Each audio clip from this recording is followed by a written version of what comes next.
Hello friends, नमस्कार। आज हम आपको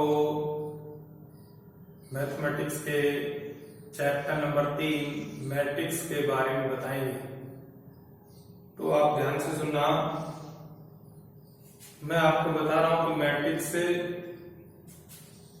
कैसे दर्शाया जाता है, इसको प्रेजेंट कैसे करते हैं, इसका लिखने का तरीका क्या है, इसका परिचय मैं आपको बताने जा रहा हूं। तो सुनो दोस्तों, इसमें सबसे पहले क्या है कि मैं आपको बता देता हूं कि हिंदी में मैट्रिक्स को आव्यूह कहते हैं।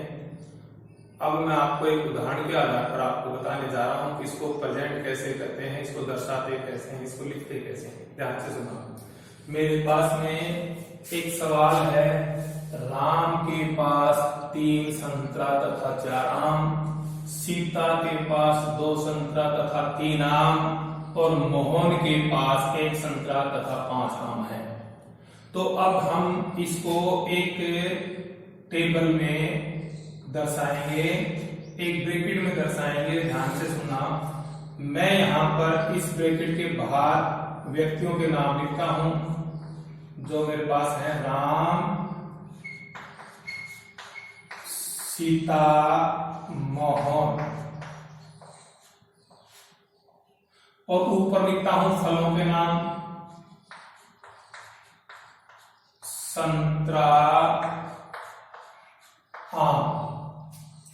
अब अपने पास राम देखो, राम के पास 3 संतरा 4 आम है, तो संतरा के नीचे संतरा की संख्या 3 और आम के नीचे आम की संख्या। अब सीता के पास में 2 संतरा 3 आम और मोहन के पास में 1 संतरा 5 आम। इस प्रकार से हमारे पास में ये एक मैट्रिक्स बना जिसमें 3 तो पंक्ति है। अब आपको मैं बताता हूं पंक्ति कैसे कहते हैं। जो धरातल के समांतर है, जो धरातल के समांतर है, ये जो पंक्ति है धरातल के समांतर है, ये धरातल के समांतर, धरातल के समांतर है, उसे पंक्ति कहते हैं। और जो वर्टिकल है, जो धरातल पर परपेंडिकुलर है, जो धरातल पर परपेंडिकुलर है, वर्टिकल है, इनको कहते हैं कॉलम। तो अपने पास में देखो, ये पंक्ति और ये स्तंभ, तो हमारे पास में 3 तो पंक्ति और 2 स्तंभ। तो हमारे पास में यहाँ पर जब हम क्रम दर्शाएंगे, ऑर्डर दर्शाएंगे, तो पहले तो होगा पंक्ति और फिर कॉलम। तो अपने पास में अब इसको दूसरे तरीके से लिखता हूं मैं। अब देखो दोस्तों, यहाँ पर मैं लिखता हूं, पहले ब्रैकेट को ऐसे बनाता हूं, तो यहाँ फलों के नाम लिखता हूं, संतरा और आम, और यहां लिखता हूं व्यक्तियों के नाम, राम, सीता और मोहन। अब मैंने लिख दिया। अब संतरा राम के पास कितनी है? 3। राम के पास कितनी है? 3 संतरा। और राम के पास आम कितने? 4। और सीता के पास संतरा कितनी है? 2। और आम कितने हैं? 3। और उसके बाद मोहन के पास 1 संतरा और 5 आम। तो प्यारे मित्रों देखो, इसमें ये और ये 2 लाइन, ये धरातल के समांतर, धरातल के समांतर है।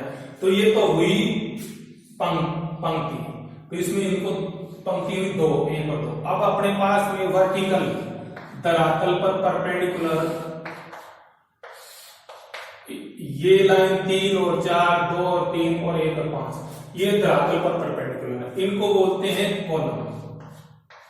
तो हमारे पास पंक्ति और स्तंभ।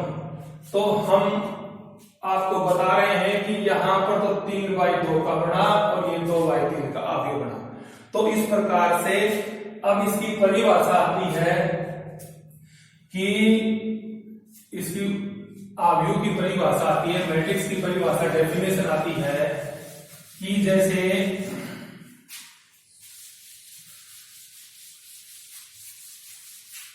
अपने पास में देखो, अब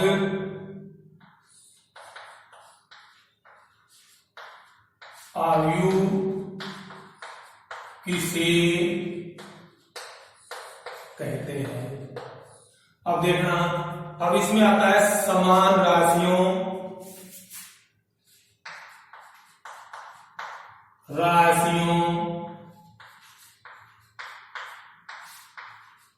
या संख्याओं के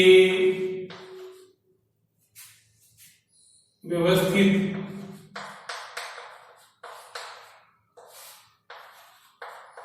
क्रम को आव्यूह कहते हैं। आव्यूह कहते हैं। यह आव्यूह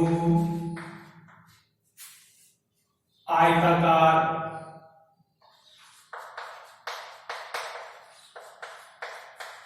या वर्गाकार होता है। अब प्रश्न उठता है कि आव्यूह आयताकार क्या होता है, वर्गाकार क्या होता है। अब मैंने आपको बताया है कि जैसे माना मेरे पास में एक आव्यूह है, ये इसमें मैंने यहां पर दर्शाया ABC DEF। अब इसमें मेरे पास देखना कि दो पंक्ति है, दो पंक्ति और 3 कॉलम है। तो मैं पंक्ति को पहले लिखूंगा, 2 पंक्ति 3 कॉलम। तो मेरे पास देखो धरातल के समांतर 2 लाइनें हैं, 1 और 2, और धरातल पर परपेंडिकुलर 3 लाइनें 1 2 3। तो मेरे पास में जो समांतर है वो पंक्ति और जो उसके ऊपर वर्टिकल है वो कॉलम। तो मेरे पास ये बना। तो इसमें देखो मतलब पंक्ति और स्तंभ दोनों बराबर नहीं है, इसलिए ये आयताकार आव्यूह है। आयताकार आव्यूह है। अब दूसरा आता है मेरे पास, ये देखो ध्यान से कि इसमें ABC DEF GHK। अब इसमें 3 ही धरातल के समांतर लाइनें हैं, ABC DEF GHK। तो 3 ही धरातल के समांतर लाइनें हैं, तो इसलिए पंक्ति कितनी हुई, 3। अब ये परपेंडिकुलर लाइनें कौन सी हैं, ADG और दूसरी है BEH और तीसरी है CFK। तो 3 ही तो पंक्ति हुई और 3 ही स्तंभ हुए। तो हमारे पास में पंक्ति और स्तंभ की संख्या बराबर हुई, पंक्ति और स्तंभ की संख्या बराबर हुई, इसलिए ये है वर्गाकार आव्यूह है। तो इस प्रकार से मैंने बताया कि यह आव्यूह आयताकार या वर्गाकार होता है। तो ये मैंने बताया कि यह राशियों या संख्याओं का व्यवस्थित क्रम है, और इसमें जो राशियां और संख्याएं या तो आयताकार हो सकती हैं या वर्गाकार हो सकती हैं। इस प्रकार से इसको हम दर्शाते हैं, इसकी परिभाषा है। अब आपको मैं बताने जा रहा हूं कि इसमें जो पंक्ति को किससे डिनोट करते हैं और स्तंभ को किससे डिनोट करते हैं। अब ध्यान से देखना कि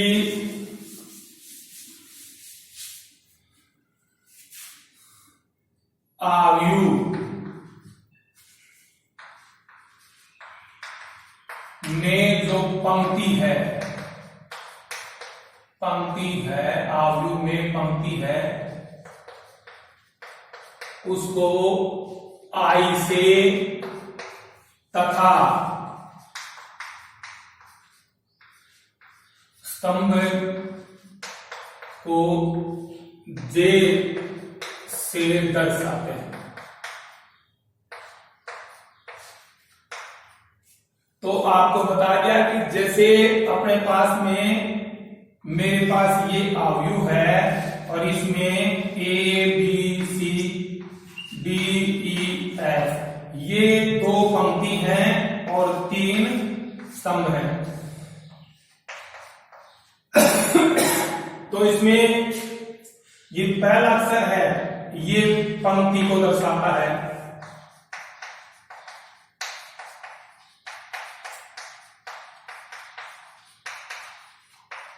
और दूसरा अक्षर है ये स्तंभ को दर्शाता है।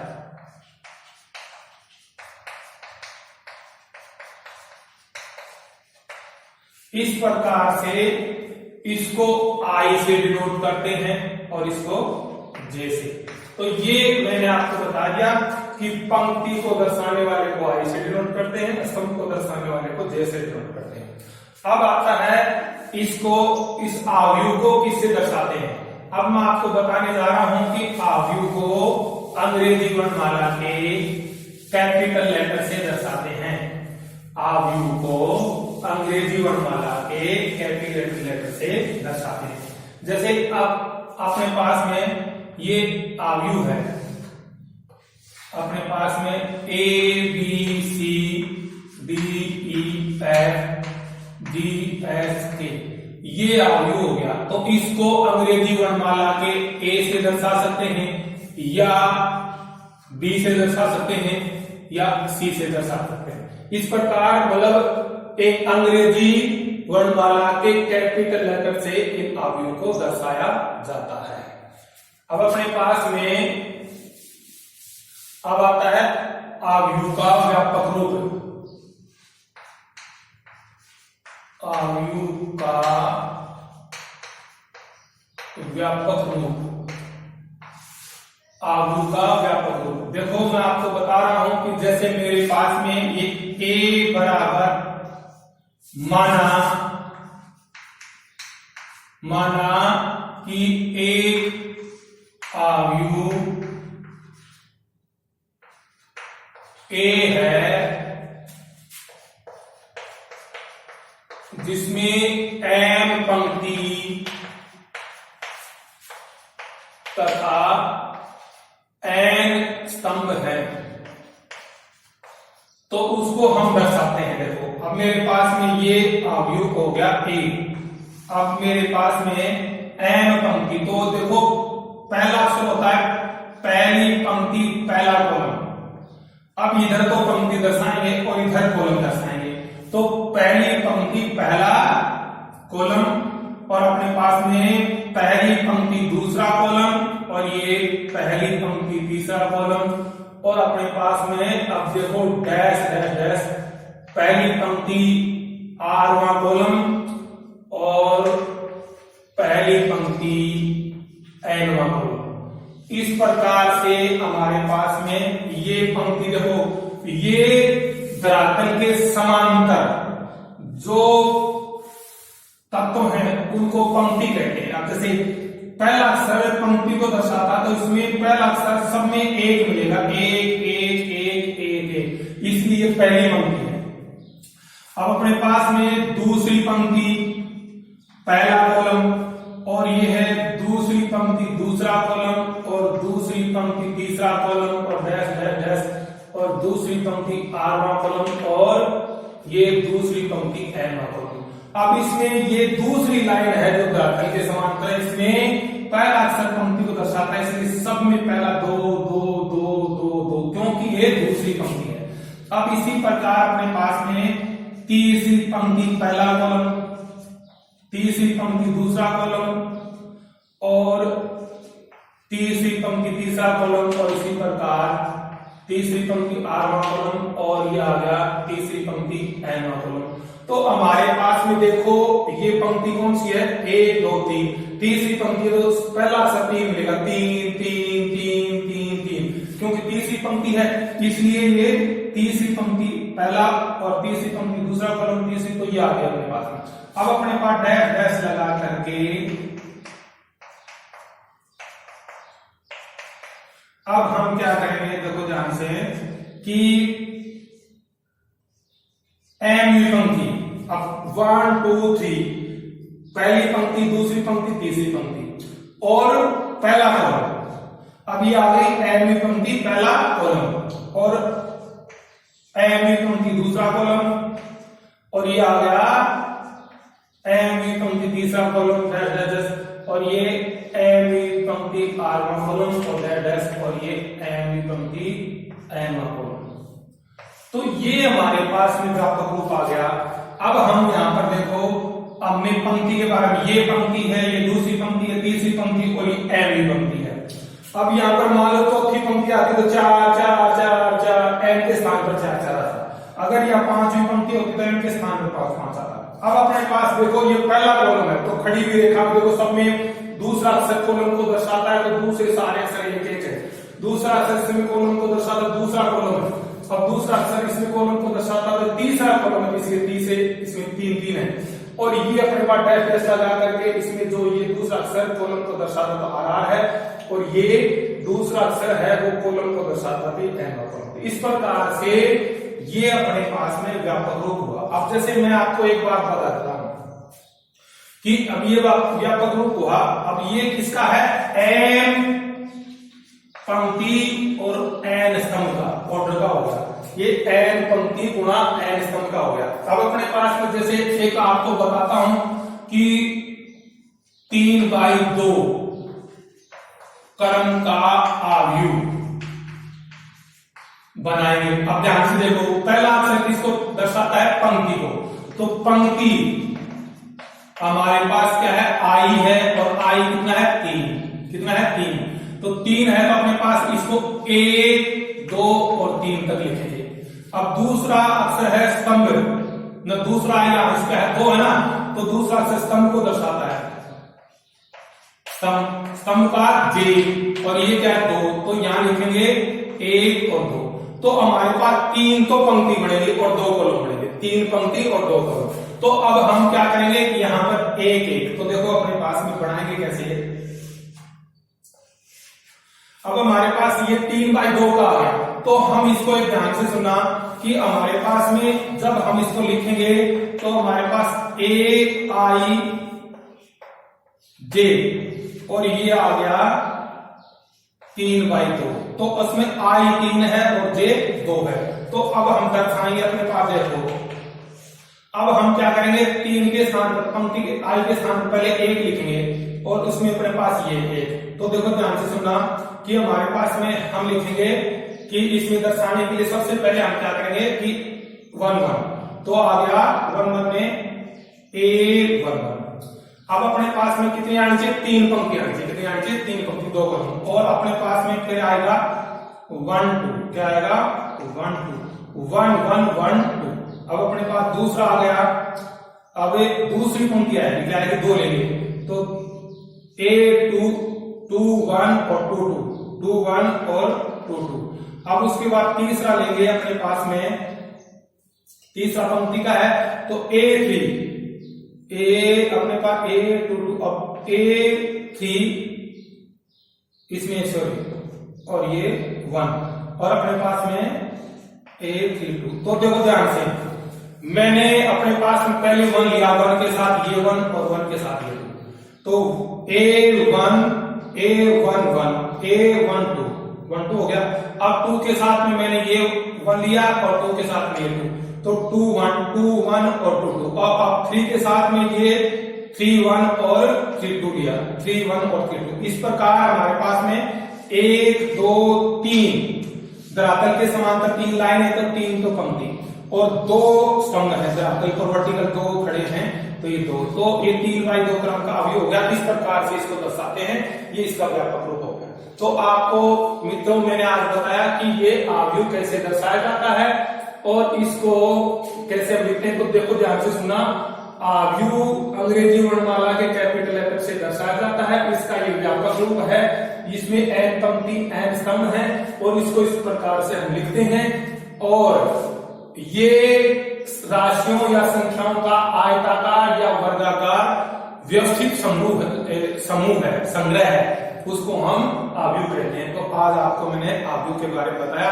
अब अपने पास में एक चीज और है, इसमें मैं आपको बताने जा रहा हूं कि इसमें एक चीज और होती है कि इसमें उप अवयव, सब मैट्रिक्स किसे कहते हैं, उप अवयव। जैसे अपने पास में एक अवयव है मेरे पास ये अवयव है ए, इसमें A B C D E F G H K, तो ये मेरे पास में 3 ही कॉलम है, 3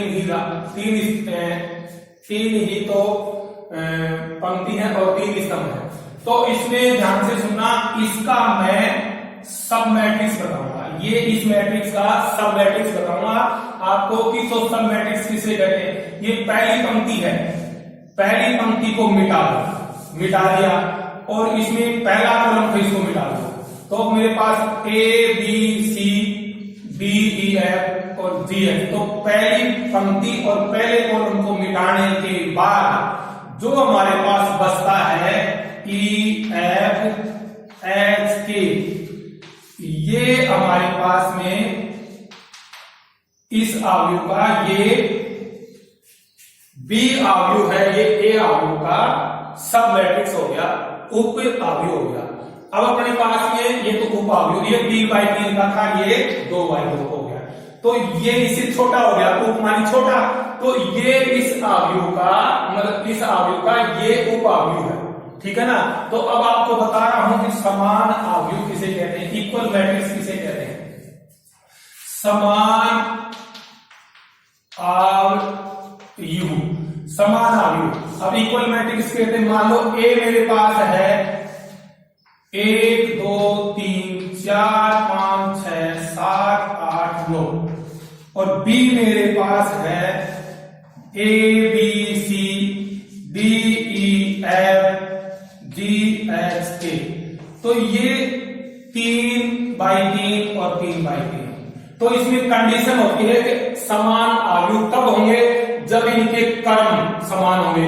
ए का क्रम है 3x3 और बी का क्रम भी है 3x3, तो ए का जो ए मैट्रिक्स है उसका ऑर्डर है 3x3 और इसका बी मैट्रिक्स उसका ऑर्डर भी 3, तो दोनों के क्रम समान है, तो क्रम समान है तो ये समान अवयव होंगे। तो ये समान, अगर दोनों अवयव के क्रम समान है तो ये अवयव समान होंगे, इसलिए मेरे पास में ए बराबर दिया जाएगा। अब इसमें कंडीशन है कि ये समान अवयव है, अगर ये इनके क्रम समान है तो इसलिए समान अवयव होते हैं, और क्रम इनके जब ये अवयव समान है तो संगत, दोनों अवयवों के संगत पद है, दोनों